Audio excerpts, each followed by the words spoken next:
The ancient world. Before the first city rose and drums spoke the skies, the world breathed wild and free.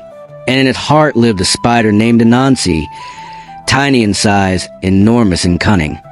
A vast, untouched African jungle at dawn, golden mist curling over treetops, ancient baobabs standing like giants. In the foreground, a small spider silhouette sits on a glistening web. Anansi's ambition. While others live content, Anansi spun webs of dreams of power, control, of wisdom unchallenged. Anansi weaving a glowing silver web under moonlight, with sparks reflecting in his many eyes. The jungle behind him fades into deep twilight. Climbing to the sky, he spun a thread so fine it vanished from sight, and climbed beyond the clouds to speak with Niam, the sky god. Upward angle of Anansi climbing a shining thread that vanishes into the heavens. Stars glittering around him, clouds parting like waves below.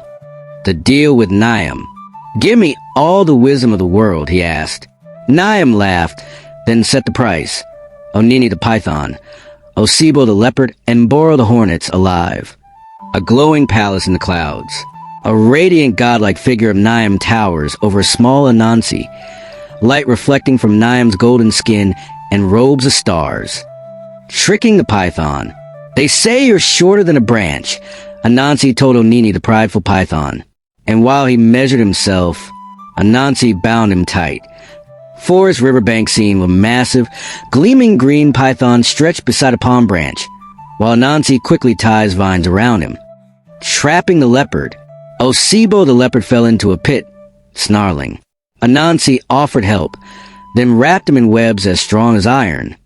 A furious leopard roaring from inside a deep jungle pit, as Anansi stands above it with glowing webs wrapped in his hands. Fooling the hornets. He spilled water on leaves and cried, "Rain is coming." The hornets flew into his gourd for safety, and Anansi sealed them in silence. Glowing hornets swarming into a large carved gourd in a darkened forest, with Anansi's shadow looming as he raises a lid. Receiving the pot of wisdom. Niam kept his word. Anansi was given a pot that shimmered with the knowledge of fire, stone, water, and time. Divine light radiating from a floating clay pot covered in ancient symbols. Anansi stands beneath it with outstretched arms in awe. The climb and the lesson. But instead of sharing it, Anansi climbed to hide in the tallest tree, until the sun's voice echoed upward. "Tie it to your back." Anansi struggling up a massive tree with the pot tied awkwardly to his chest, while below, a young boy calls up from a forest clearing. The shattering of wisdom. Shamed by his son's wisdom, Anansi hurled the pot. It shattered, and wisdom scattered into rivers, wind, beasts, and men. A clay pot breaking midair, glowing shards flying across a jungle landscape, with golden mist and symbols bursting into the air. The legacy of stories. Since then, no one holds all wisdom, but everyone holds a piece. And Anansi? He still weaves the stories in shadows, laughing softly through silk. Nighttime jungle scene lit by fireflies. Anansi spins a new web in a tree above a fire where children sit, listening to stories. Plus, wisdom does not belong to one.